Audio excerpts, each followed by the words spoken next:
Bienvenidos a la noche oscura. Antes de comenzar, suscríbete y comenta desde dónde nos estás viendo. Espero que disfrutes de los relatos. No soy de creer en cosas paranormales, pero cada día de muertos algo en mí cambia. No sé si es la nostalgia o el olor a cempasúchil, pero ese día siento que los límites entre los vivos y los muertos se vuelven delgados, casi como si uno pudiera cruzar al otro lado con solo cerrar los ojos. Lo que voy a contar me pasó hace 3 años, en el pueblo donde nací, en Michoacán. Desde entonces, no he podido volver a pasar un 2 de noviembre sin encender una vela y dejar pan de muerto junto a la ventana. Esa tarde, el aire olía a incienso y a tierra húmeda.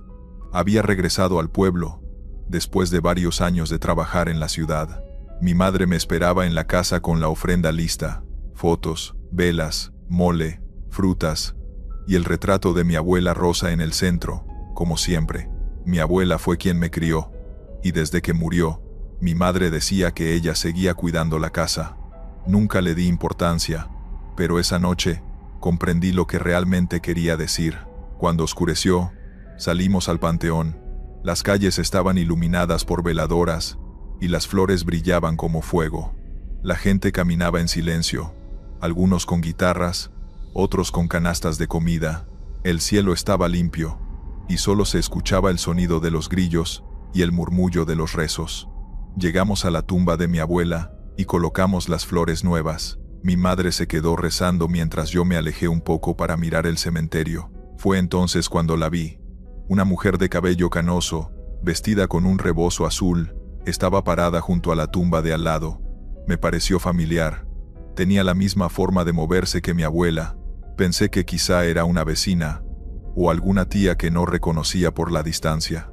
Pero cuando la miré bien, mi corazón se detuvo. Tenía la misma sonrisa que recordaba de niño. Esa sonrisa tranquila que siempre me daba cuando me veía comer. Parpadeé, y ya no estaba. Me quedé inmóvil unos segundos, tratando de convencerme de que había sido un reflejo, una sombra, cualquier cosa. Regresé con mi madre, pero no dije nada. Ella estaba mirando una vela que no encendía, y al verme, me dijo: «Tu abuela ya vino». Se lo dijo tan natural, como si estuviera comentando el clima. No quise preguntar cómo lo sabía. De regreso a casa, el camino estaba más oscuro. Las velas se apagaban con el viento, y las calles del pueblo parecían distintas. Había un silencio espeso, como si todo el pueblo estuviera conteniendo la respiración. Llegamos a casa, y mi madre fue directo a la ofrenda. En el plato de pan, faltaba un pedazo. Ella sonrió, como si lo esperara. «Siempre le gustó el de azúcar», dijo. Esa noche no pude dormir. Me quedé en la sala, frente a la ofrenda, mirando las velas temblar. No sé por qué lo hice, pero tomé el retrato de mi abuela y lo sostuve entre las manos. Fue entonces cuando la escuché. Una voz suave, casi un suspiro, que dijo: «Cuida a tu madre». Solté el marco y la vela más cercana se apagó de golpe.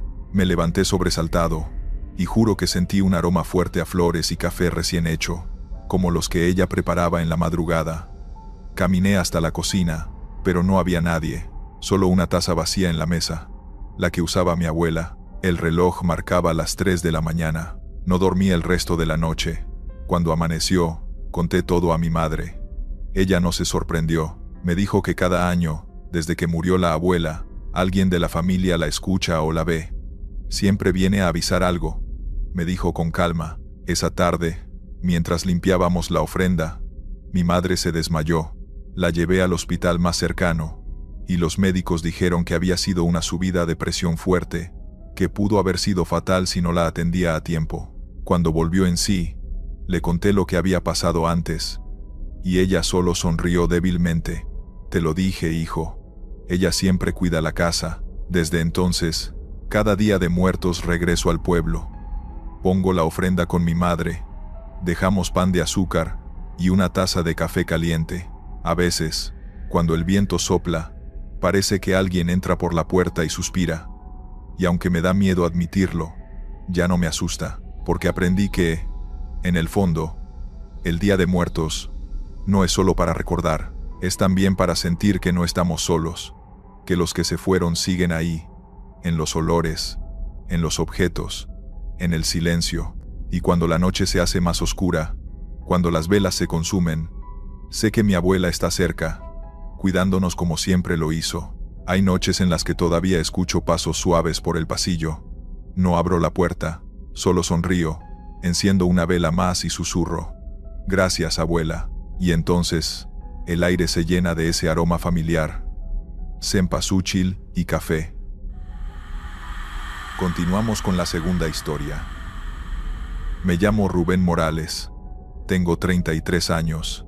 Y desde hace una década soy guitarrón en un grupo de mariachi llamado Los Hermanos del Sol. Hemos tocado en bodas, funerales, serenatas, quinceañeras y hasta en cantinas donde el público termina llorando más que cantando. Pero lo que vivimos la noche del 2 de noviembre del año pasado, el Día de Muertos, fue algo que ninguno de nosotros ha podido olvidar. Todo empezó esa tarde, como a las 5. Estábamos guardando los instrumentos después de una presentación en el centro de San Miguel del Monte, cuando se nos acercó un señor mayor, vestido de traje negro y sombrero ancho, de esos charros antiguos. Tenía la piel curtida por el sol, el bigote perfectamente recortado, y los ojos grises, apagados pero firmes. «Buenas tardes, muchachos», dijo con voz ronca. «Busco un grupo que toque esta noche en un rancho, aquí cerquita, por el rumbo del cerro». Le dije que sí, que aún podíamos tocar si era en la zona, y pregunté por la dirección exacta. El hombre sacó un sobre del saco y me lo entregó. Dentro había una hoja, con un mapa dibujado a mano, y 5 billetes de 500 pesos. «La mitad por adelantado», dijo. «El resto cuando terminen. Tienen que llegar a las 11. Ni antes ni después». Nos miramos entre nosotros. Era buena paga, y solo una presentación corta, según él. Aceptamos. Le pregunté a nombre de quién sería la tocada. «Díganle al portero que vienen de parte de don Melquiades Romero», respondió. «Él sabrá». Lo extraño fue que al voltear para agradecerle, el hombre ya se alejaba por la calle empedrada sin mirar atrás, caminando despacio, con el bastón resonando contra las piedras. No le dimos importancia. En este trabajo, te acostumbras a clientes raros. Esa noche salimos en la camioneta del grupo rumbo al cerro.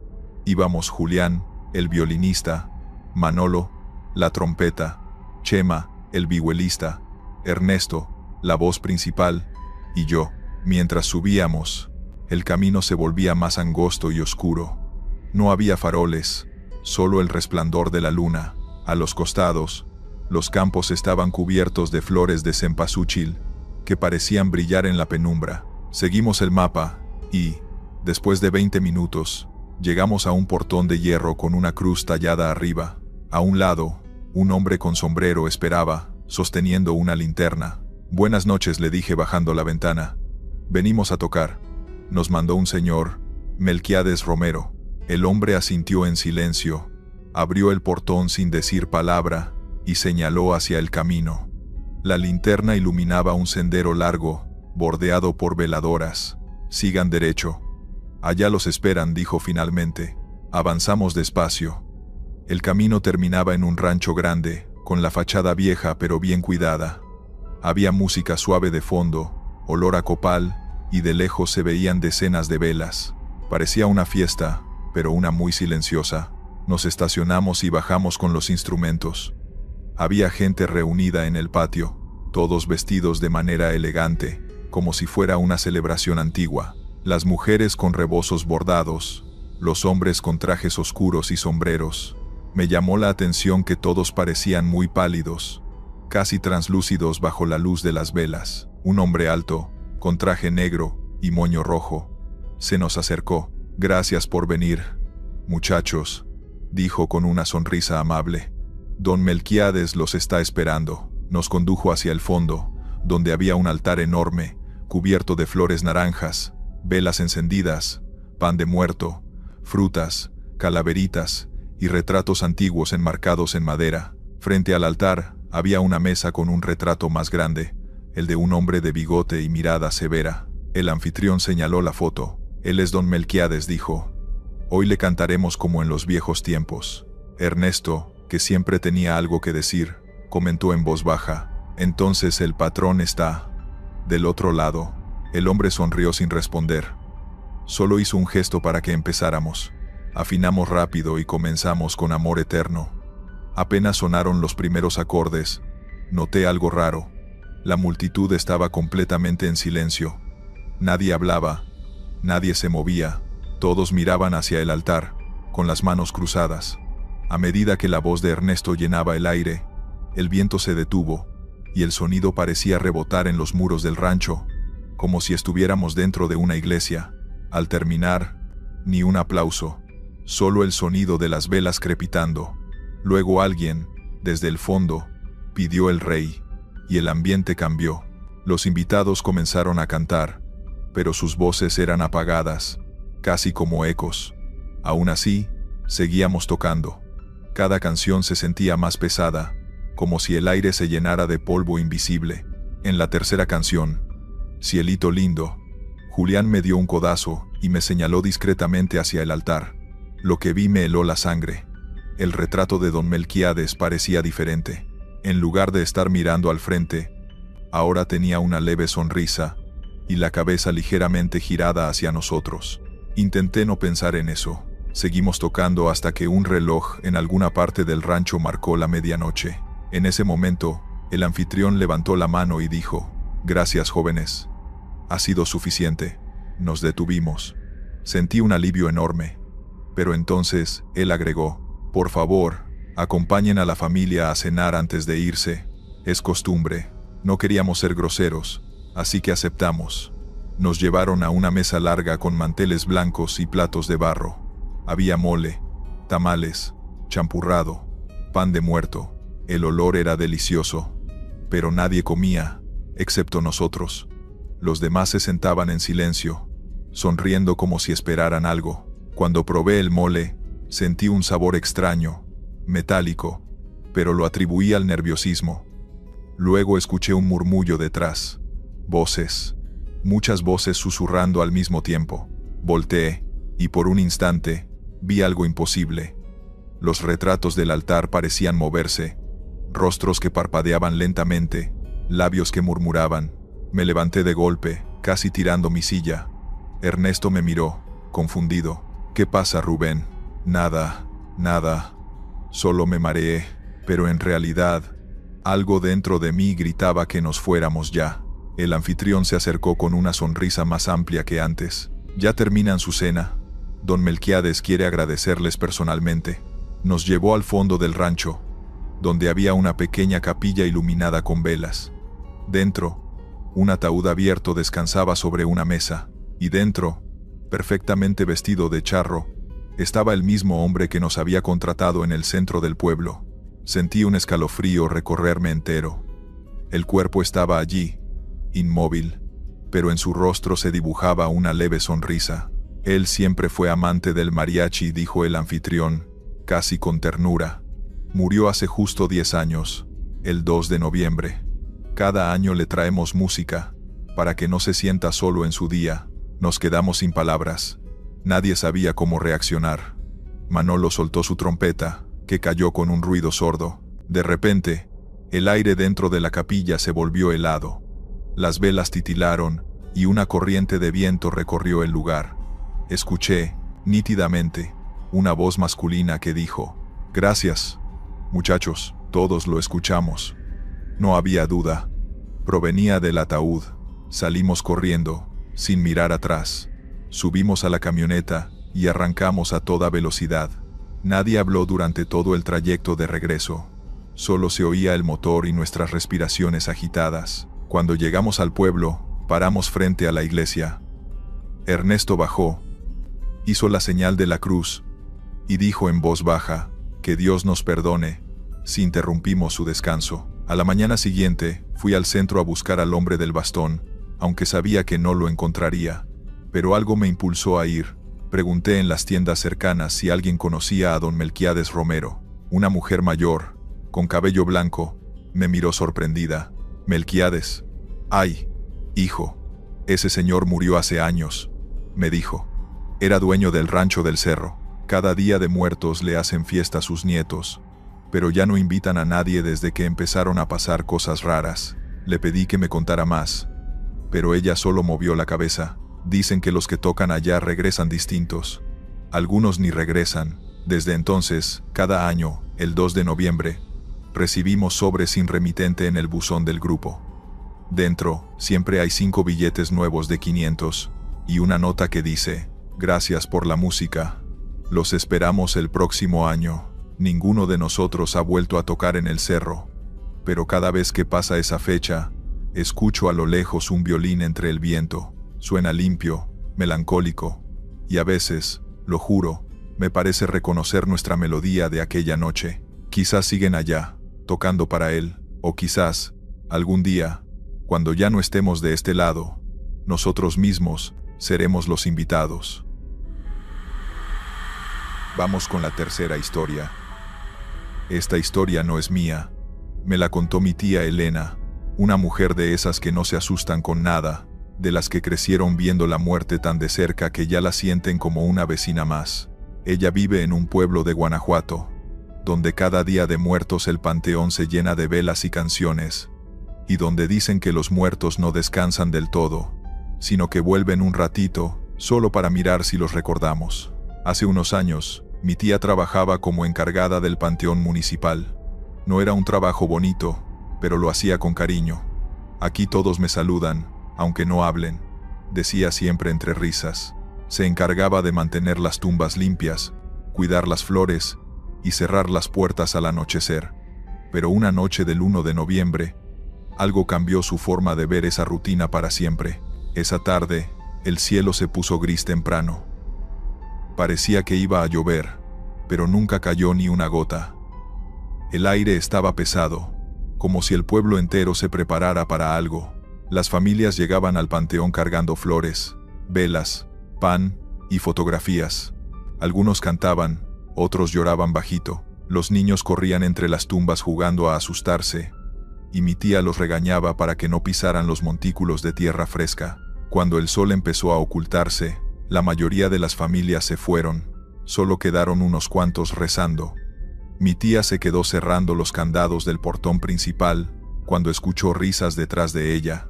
Pensó que eran los mismos niños de antes, así que regresó para sacarlos.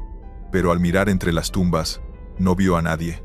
Solo una vela encendida en medio del camino, donde no había ninguna tumba cerca. Se acercó para apagarla, pero cuando estaba a punto de hacerlo, escuchó una vocecita detrás de ella: no la apague, por favor. Mi tía se giró. Era un niño. Tenía unos 8 años. Estaba vestido con una camisa blanca y un pantalón corto, ambos antiguos, como de otro tiempo. Estaba descalzo, con el cabello mojado, y en las manos llevaba un pequeño juguete de madera. ¿Qué haces aquí, mijito?, le preguntó mi tía. Ya no deberías estar en el panteón, está por cerrar. Estoy esperando a mi mamá, respondió el niño, bajando la mirada. Ella siempre viene el 2 de noviembre. Mi tía se quedó en silencio unos segundos. Pensó que quizás se trataba de algún niño perdido, o el hijo de alguna familia que aún no había llegado. Le preguntó su nombre, pero el niño no contestó. Solo miraba la vela, atento, como si no quisiera que se apagara. El viento soplaba más fuerte, y las velas cercanas empezaban a extinguirse una por una. Pero esa, la del niño, seguía encendida. Ven, te llevo a la entrada. Ahorita viene tu mamá. Seguro está buscándote, dijo mi tía, tomándole la mano. La mano del niño estaba helada. Caminaron entre las tumbas, y el pequeño no decía nada. Cuando pasaron junto a la tumba de un hombre recién enterrado, el niño se detuvo. Se quedó mirando la cruz, y murmuró algo. Mi tía alcanzó a oír: ya no llores. No entendió a quién se lo decía. Al llegar a la entrada, no había nadie, ni una sola persona en la calle. El pueblo estaba dormido, y el sonido del silencio era tan fuerte que le dolían los oídos. Cuando se volteó para hablarle, el niño ya no estaba. La mano se le había soltado sin que se diera cuenta. Buscó con la linterna entre las tumbas, detrás del muro, entre los árboles. Nada. Solo la vela seguía encendida en el mismo lugar donde lo había encontrado. Mi tía, aunque no creía en fantasmas, sintió un escalofrío que le recorrió la espalda. Decidió dejar la vela ahí y cerrar el panteón. Al día siguiente, volvió temprano. El sol iluminaba las flores, y las familias llegaban con música. Todo era alegría otra vez. Pero mi tía no podía dejar de pensar en el niño. A media mañana, una mujer mayor se acercó con una canasta de flores. Le preguntó a mi tía si podía ayudarle a encontrar una tumba, porque hacía mucho que no venía. Mi tía aceptó, y caminaron juntas por el pasillo principal. Busco la de mi hijo, dijo la mujer con voz temblorosa. Murió hace muchos años, tenía 8. Mi tía se detuvo. ¿Cómo se llamaba? Luis Ángel, respondió la mujer. Siempre decía que vendría a buscarme cada día de muertos. Siguieron caminando hasta una tumba pequeña, cerca del muro norte. La mujer dejó las flores y empezó a llorar. En la cruz se leía el nombre Luis Ángel García, 1958-1966. Mi tía sintió que el aire le faltaba. Era imposible. El niño que había visto la noche anterior tenía esa misma edad. Recordó su rostro, su ropa, sus pies descalzos, el juguete de madera, todo coincidía. Sin decirle nada a la señora, mi tía caminó hasta el punto donde había dejado la vela. Todavía estaba ahí, aunque nadie más había pasado por esa zona. Y lo más extraño, la cera había goteado formando un pequeño corazón en el suelo. Desde ese día, mi tía no volvió a apagar velas en el panteón. Dice que, cada año, la misma vela aparece en el mismo lugar, encendida desde antes de que amanezca, y nadie sabe quién la pone. El pueblo entero empezó a hablar del niño del panteón. Algunos aseguran haberlo visto corriendo entre las tumbas o jugando con piedritas cerca de la entrada, pero siempre desaparece antes de que alguien pueda acercarse. Una noche, mi tía me dijo que no hay que tenerle miedo. No todos los que se quedan lo hacen por tristeza, me explicó. Algunos solo esperan un abrazo o que alguien los recuerde. Desde entonces, cuando llega el Día de Muertos, llevo una vela blanca al panteón y la dejo cerca de alguna tumba olvidada. No sé si él está ahí, pero algo me dice que sí. Y cuando el viento sopla suave, casi como una caricia, me gusta pensar que el niño sonríe, porque el Día de Muertos, aunque nos dé miedo, no es una noche de fantasmas vengativos ni de oscuridad. Es una noche de amor. Es el momento en que los que ya se fueron cruzan el aire para decirnos que siguen ahí, esperando que los recordemos con pan, con flores, con una vela encendida, o con una historia que los mantenga vivos un poco más. Y a veces, cuando el silencio del cementerio se vuelve profundo, y solo queda el parpadeo de las velas, juro que se puede escuchar una risa suave, de niño, una risa que se aleja entre las flores, como si el viento la llevara hasta donde todos los muertos se vuelven luz. Historia 4. Soy Ricardo, 36 años, vivo en Oaxaca, trabajo como profesor de secundaria y llevo 10 años viviendo solo en un departamento pequeño en el centro. Nunca fui muy apegado a las tradiciones, para ser honesto. Mi familia siempre me regañaba porque no ponía altar de muertos. Les decía que no tenía tiempo, que vivía solo, que era mucho trabajo, pero este año, hace apenas 2 semanas, decidí poner uno. Fue el peor error que he cometido. Mi abuela murió en marzo de este año. Yo era su nieto favorito. Me crió parte de mi infancia cuando mis papás trabajaban. Su muerte me dolió mucho, pero nunca lo procesé bien. Simplemente seguí con mi vida. Enterré el dolor. Mi mamá me llamó como una semana antes del Día de Muertos y me rogó que pusiera un altar para la abuela. Me dijo que era su primer año, que era importante, que la abuela estaría esperando. Accedí por insistencia de mi mamá. El 30 de octubre fui al mercado y compré todo.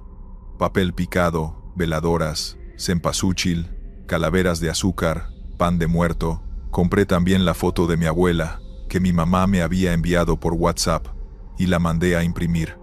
El 31 en la tarde, armé el altar en mi sala, lo puse sobre una mesa, 2 niveles con cajas, el mantel bordado que mi mamá me prestó. Quedó bonito, la verdad. Puse la foto de mi abuela en el centro, las flores alrededor, las veladoras, su comida favorita, mole negro con pollo y chocolate de agua. Me sentí bien haciéndolo, como si estuviera conectando con algo que había ignorado años. Prendí las veladoras como a las 7 de la noche del 31. Me senté un rato frente al altar. Le hablé a mi abuela como si estuviera ahí. Le pedí perdón por no haber ido a verla más seguido antes de que muriera. por haber estado tan ocupado con el trabajo. Me salieron lágrimas que no sabía que tenía guardadas. Después de como media hora me levanté, me limpié la cara y me fui a dormir. Esa noche tuve sueños extraños. Soñé que mi abuela estaba sentada en mi sala, junto al altar, viéndome. No decía nada, solo me miraba con una expresión que no pude descifrar. No era enojo ni tristeza, era algo más, como decepción. Me desperté como a las 4 de la mañana sudando. Las veladoras del altar seguían prendidas, su luz parpadeante iluminaba la sala. El 1 de noviembre pasé el día normal. Di mis clases. Regresé a casa en la tarde. Las veladoras se habían consumido, así que puse unas nuevas. Me preparé de cenar y me senté a comer frente a la televisión. Como a las 9 de la noche, escuché un ruido en la sala, como si alguien hubiera movido algo. Me levanté a revisar. Todo se veía normal. El altar estaba intacto, pero entonces noté algo. El plato con el mole que había puesto tenía menos comida. Estaba seguro de que había puesto más. Pensé que tal vez me equivocaba, que mi memoria me jugaba trucos. Regresé al sofá. 1 hora después, escuché el ruido otra vez. Esta vez, más claro. Pasos. Alguien caminando en mi sala. Me quedé helado en el sofá. Los pasos eran lentos, suaves, como de alguien mayor caminando con cuidado. Me armé de valor y me asomé desde el pasillo. Había una figura junto al altar. Una mujer mayor, de espaldas a mí, encorvada, con un rebozo sobre los hombros. Mi corazón empezó a latir como loco. La figura se giró lentamente. Era mi abuela, o algo que se parecía a mi abuela. Su cara era la misma, pero había algo equivocado en sus ojos. Estaban completamente negros, sin blanco, sin brillo. Me quedé paralizado. Ella me miró y habló con la voz de mi abuela. «Ricardo, ¿por qué solo me pusiste 1 año de altar? ¿Por qué nunca viniste a verme?». Le dije temblando que lo sentía, que había estado ocupado. Ella negó con la cabeza tristemente. «No trajiste solo mi espíritu, mijo. Dejaste la puerta abierta para otros», señaló detrás de ella. Del altar empezaron a salir más figuras, sombras que tomaban forma humana, hombres, mujeres, algunos que reconocí como familiares muertos hace años, otros que no conocía, todos con esos mismos ojos negros. Mi abuela dijo: «Cuando pones un altar sin fe, sin respeto verdadero, solo por obligación, invitas a lo que no debes». Ellos sintieron tu llamado vacío y vinieron. Las figuras empezaron a caminar hacia mí. Retrocedí hasta mi cuarto y cerré la puerta con seguro. Podía escucharlos afuera, caminando por mi departamento, murmurando cosas que no entendía. Llamé a mi mamá llorando. Le conté lo que estaba pasando. Ella me dijo que mantuviera la puerta cerrada, que llamara a don Fermín, un señor del pueblo que sabe de estas cosas. Marqué al número que mi mamá me dio. Don Fermín contestó, aunque era casi medianoche. Le expliqué lo que pasaba. Me dijo que había cometido un error grave, que poner altar por primera vez para alguien recién fallecido requiere preparación, respeto, intención pura, que yo lo había puesto sin realmente creer, mecánicamente, y eso había abierto un portal mal hecho. Me instruyó qué hacer. Tenía que salir de mi cuarto, desmantelar el altar completamente, apagar todas las veladoras, pedir perdón genuino a mi abuela y cerrar la puerta que había abierto con oraciones específicas que me dictó. Me dijo que los espíritus que no eran mi abuela se irían si yo cerraba bien el portal. Junté valor. Abrí la puerta de mi cuarto. Las figuras seguían ahí, pero se habían detenido. Mi abuela estaba al frente. Me acerqué lentamente al altar. Las figuras me observaban sin moverse. Empecé a desmantelar el altar con manos temblorosas, repitiendo las oraciones que don Fermín me había enseñado. Apagué las veladoras una por una. Quité las flores, la comida, las decoraciones. Mientras lo hacía, las figuras empezaron a desvanecerse. Primero las que no conocía, luego los familiares lejanos. Mi abuela fue la última en quedarse. Me miró con sus ojos normales ahora, cafés como los recordaba. Me dijo suavemente: «La próxima vez hazlo con el corazón, mijo. O no lo hagas».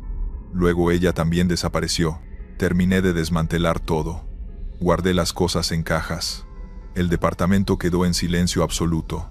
Me quedé sentado en el sofá temblando hasta que amaneció. Al día siguiente, 2 de noviembre, fui a la casa de mi mamá. Le conté todo. Ella lloró y me abrazó. Me dijo que nunca hay que jugar con las tradiciones, que tienen poder, que existen por razones que no siempre entendemos. Fui con don Fermín en persona a agradecerle. Él me hizo una limpia y me explicó más sobre los altares. Me dijo que el mundo de los vivos y los muertos está separado por un velo muy delgado en estas fechas, que los altares son puertas controladas, hechas con amor y respeto, que solo dejan pasar a quienes invitamos específicamente, pero si la puerta se hace mal, sin intención real, se abre de par en par, y cualquier cosa puede cruzar. Han pasado 2 semanas.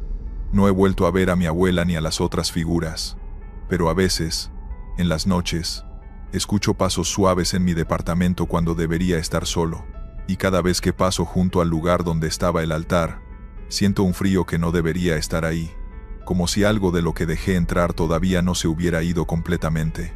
El próximo año voy a poner altar de nuevo, pero esta vez lo haré bien, con tiempo, con fe, con respeto verdadero, porque aprendí que las tradiciones no son solo costumbres vacías, son protocolos, formas seguras de interactuar con cosas que no entendemos completamente, y cuando las ignoras o las haces mal, las consecuencias pueden ser mucho peores que simplemente no hacerlas. Gracias por escuchar. Estos fueron los relatos. Suscríbete, deja un like y dime si te gustaron las historias de hoy. Nos vemos pronto.